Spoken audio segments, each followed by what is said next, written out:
दोस्तों नमस्कार।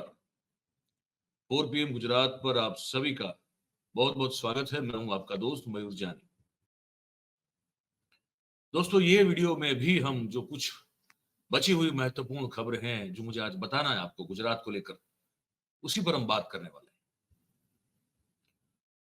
आप सब जानते हैं कि प्रधानमंत्री जी के जन्मदिन पर गुजरात में नर्मदा बांध सरदार सरोवर डैम के अंदर जो पानी का संग्रह जो एक हद से ज्यादा हुआ, उसके बाद उसी दिन दरवाजे को वो जो है उसको पानी को छोड़ा गया, दरवाजे खोल दिए गए और जो बाढ़ का सामना किया भरूच और अंकलेश्वर के लोगों ने, वो कुछ गजब था। हमने उस दिन भी आपको रिपोर्ट में बताया था, दृश्य भी दिखाए थे आपको कि लोगों के हजारों लोगों के घर में पानी जो है जिस तरह से घुसा और उसके बाद जो उनके घर के सामान की जो तबाही हुई, जिनकी दुकानों में घुसा तो उनके दुकानों में रखे गए माल सामान की जो तबाही हुई, वो कल्पनातीत थी। और ये कहा गया कि प्रति व्यक्ति कम से कम 3 से 5 लाख का नुकसान भुगतना पड़ा।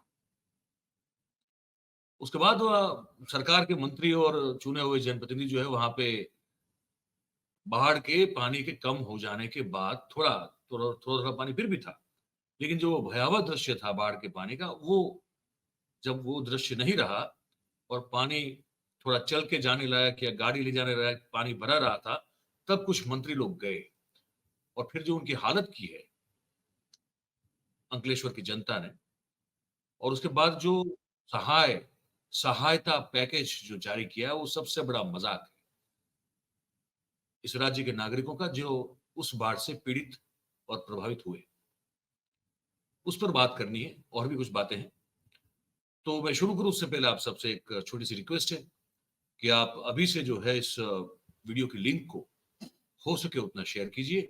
जानकारी जो मैं आपको देने जा रहा हूं, बताने जा रहा हूं, वो मैक्सिमम ज्यादा से ज्यादा लोगों तक पहुंच जाएगी अगर आप ये करेंगे, अगर आप सहयोग करेंगे तो वो जरूर करें। ये एक आपसे हमेशा एक रिक्वेस्ट करता रहता हूँ।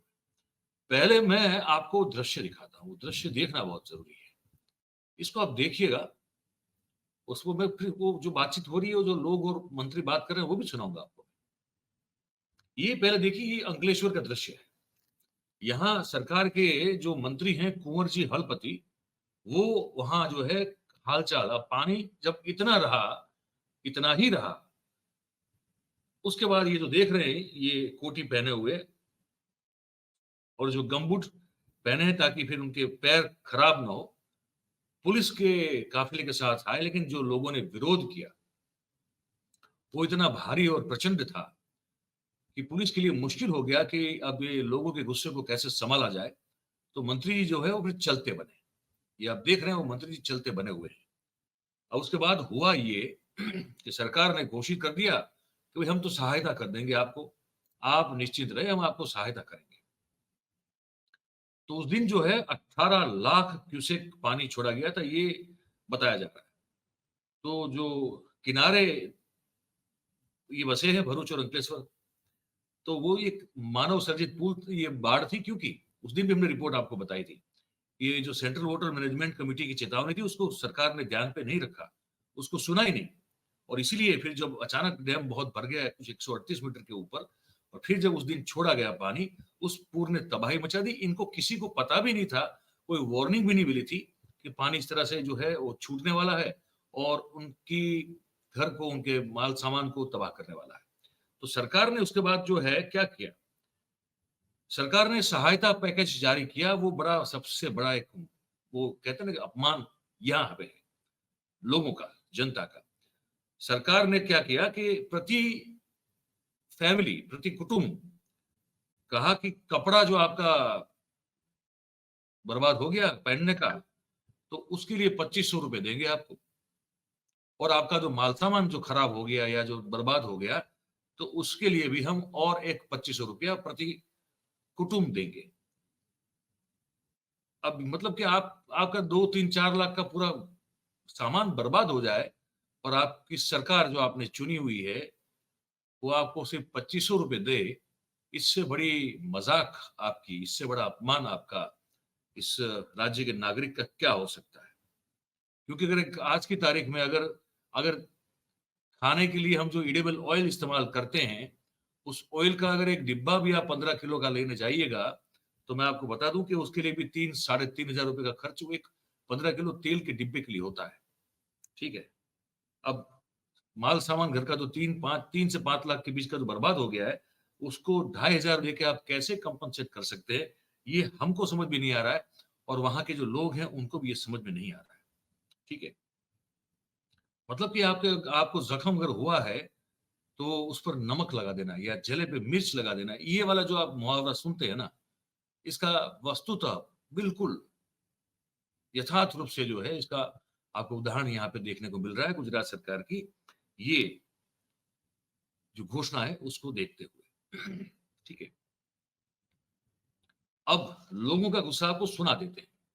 ये हमने दृश्य दिखाया था, अब आप इसको देख भी लीजिए। इसको देखिए। भीख मांगसा मारा बहनी छोकरा दिवाली हमें दिवाली के सीजन में हमें भीख मांगसा मारा छोकरा या मारा तारी ने હું કરશું લા ઉભારો एक रुपया नहीं आवे एक रुपया नहीं आवे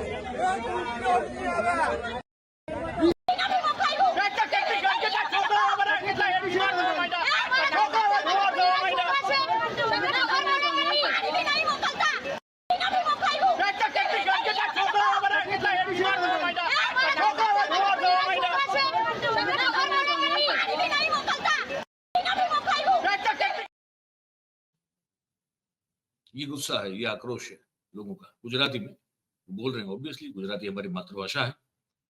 पर वो यही कह रहे थे कि दिवाली अब सर पे है, हमारा ये सब खत्म हो गया, बर्बाद हो गया, क्या मजाक कर रहे हो आप हमारे साथ?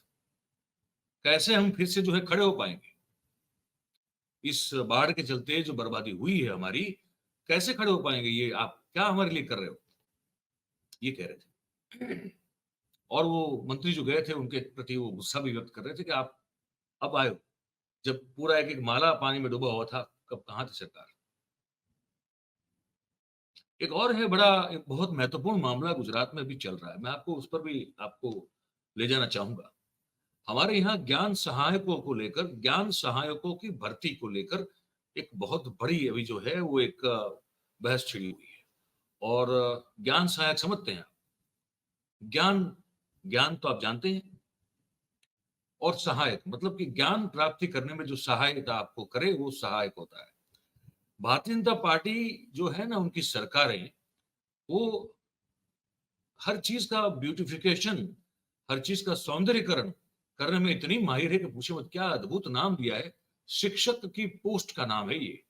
वैसे शिक्षक है ये, अब शिक्षक है वो, मुझे लगता है उससे अच्छा कोई शब्द नहीं हो सकता है जो शिक्षा देने वाला हो। उससे अद्भुत नाम और क्या हो सकता है, उससे अद्भुत उस प्रोफेशन को, हालांकि शिक्षा तो कहते हैं कि पवित्र व्यवसाय है, उससे बड़ा क्या हो सकता है? लेकिन इन लोगों ने नाम रख दिया ज्ञान सहायक। अब आप सोचिए कि आपने अपने जीवन में 20-25 साल तक आप पढ़ते रहे, उसके बाद आप वो टैट और टाट पास कर लेते हैं, उसके बाद भी आपको सरकार कहती है कि हम रोजगारी तो देंगे लेकिन 11 महीने के कॉन्ट्रैक्ट पे देंगे। हर 11 महीने में आपका कॉन्ट्रैक्ट रिन्यू होगा, अगर आप ठीक से पढ़ाएंगे तो होगा, नहीं पढ़ाएंगे तो नहीं होगा। क्या करेंगे आप? आपको नहीं सवाल मन में होगा कि ये जो पढ़ाई लिखाई की है, और भाई बाकी तो मैंने कहा ना कि 90% तो गरीब और मध्यम वर्ग के लोग हैं। जो लाखों करोड़ों अरबोपति लोग हैं वो तो गिने चुने परसेंटेज में आते हैं, उनके बच्चे, और उनको तो कहाँ कोई वो प्रॉब्लम भी होता है, वो तो बाप की पीढ़ी संभाल लेते हैं या कुछ अपना शुरू कर देते हैं, क्योंकि पैसा तो है ही शुरू करने के लिए। रोजगार, नौकरी जो है वो तो 90% लोगों को चाहिए, क्योंकि उनके पास और कोई चारा भी नहीं है। पढ़ते हैं, लिखते हैं, फिर उस उम्मीद में कि अब सरकार नौकरी देगी। सरकार कहती है कि ये लो गाजर, ये हमने लटकाया है, 11 महीने तक आप कॉन्ट्रैक्ट पे काम करो, उसके बाद फिर और 11 महीने का कॉन्ट्रैक्ट। परमानेंट कुछ भी नहीं। उसको लेकर अब जो है हमारे युवा जो हैं वो अब थोड़े, लगता है कि थोड़े नींद से जागे हैं, क्योंकि फिक्स तनख्वाह में तो हालांकि बहुत सारे जो है वो उन्होंने मान लिया कि चलिए ये सरकार नहीं मानने वाले, लेकिन अब जब 11 महीने का कॉन्ट्रैक्ट आया तब लगा कि अब बहुत हो गया।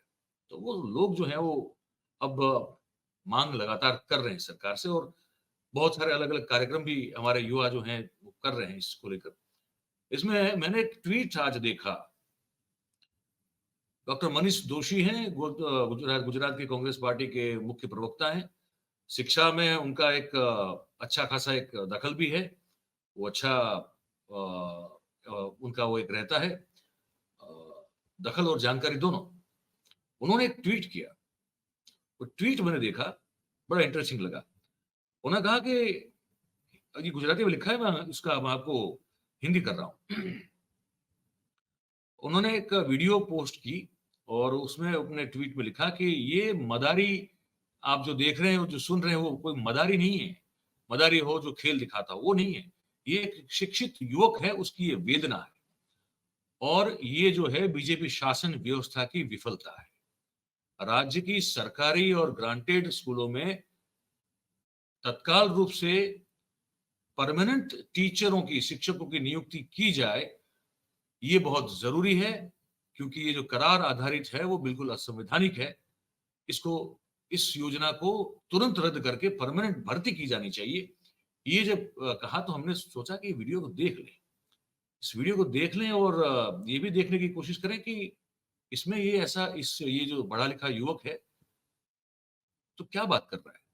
तो फिर हमने सुना, वो हमने जब सुना तो लगा कि गजब की बात कर रहा है ये युवा जो है। हमने सोचा आपको सुना दें। ये गुजराती में है, लेकिन मैं उसका सार आपको हिंदी में समझा दूंगा।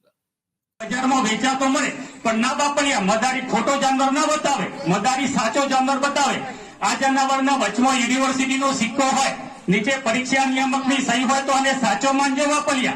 વચમાં ઇન્ટરનલ એક્સટર્નલ ના ખાના હોય તો બે હાથ જોડીને પગે લાગી જજો મારા બાપલિયા। આ જાનવરને મેં ગુજરાત યુનિવર્સિટીમાંથી પકડ્યો છે બાપલિયા। આ જાનવરને છોકરો સપનામાં ભારી જાય તો રાતે પથારી પીધી કરી નાખે બાપલિયા। તમને થશે મદારી જાનવર બતાવીને વાટકી વાટકી લોટ લાવવા કહેશે કે દૂધ નારિયેળના નામે 5-25 રૂપિયા આપવા માટે કહેશે, પણ ના, આ બીએસસી બીએડ મદારી તમારી પાસે 5-25 રૂપિયા નથી માંગતો, કે નથી માંગતો નોકરીના ડોનેશન માટે લાખ રૂપિયા। આ બનેલ ગણેલ મદારી નથી માંગતો તમારી લાગવક ચિઠ્ઠી, કે નથી માંગતો દયાની ભીખ। આ મદારી માગે છે એના સંઘર્ષનો સ્વીકાર, એને જિંદગીના અમૂલ્ય વર્ષો જેને ખરીદવા માટે ખર્ચ્યા છે એનો સ્વીકાર। વાહ કદરદાનો, વાહ મહેરબાનો, તમારા નક્કી કરેલા ધારો ધોરણ મુજબ મેં મારી જિંદગીના અમૂલ્ય વર્ષો આ જાનવર પકડવા માટે ખર્ચ્યા છે, અને હજુ કરોડો લોકો આ જાનવર પકડવા માટે કાળી મજૂરી કરી રહ્યા છે। તમારા પ્રબુદ્ધ સમાજે આપેલું સર્ટિફિકેટ છે, તમે એનો સ્વીકાર કરો, અને એનો સ્વીકાર ન જ કરવાનો હોય તો બંધ કરી દો, બંધ કરી દો આ બેકારો ઉત્પન્ન કરતા કારખાના। પછી સરકારી હોય કે સેલ્ફ ફાઇનાન્સ હોય, શું ફેર પડે છે? અરે જરા વિચાર તો કરો। મારા બાપાએ રાતડી કાળી મજૂરી કરી મને ગણાવ્યો ત્યારે મેં આ બીએસસી બીએડ ફર્સ્ટ ક્લાસનું સર્ટિફિકેટ મેળવ્યું છે। જ્યારે ગામડામાં રહેતા મારા બાપાને ખબર પડશે કે આટલી કાળી મજૂરી કરી દીકરાને ભણાવ્યા પછી પણ તેને નોકરી નથી મળી, તો તે તો સારો ઝેર ખાઈને કે ઘરે ટૂંપો દઈને મરી જશે ને। માટે મને નોકરી આપો, મને નોકરી આપો।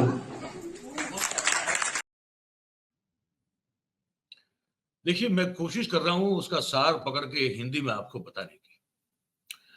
ये युवा जो है वो बीएससी बीएड है, फर्स्ट क्लास डिस्टिंक्शन के साथ है।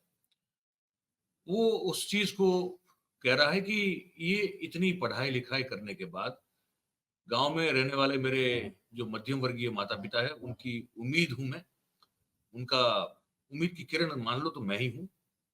और अगर उसके बावजूद भी मुझे अगर नौकरी नहीं दे पाई तो सरकार से नहीं मिलेगी, जो मैं जिसके लिए लायक हूं, मैंने अपने आप को लायक बनाया उसके लिए।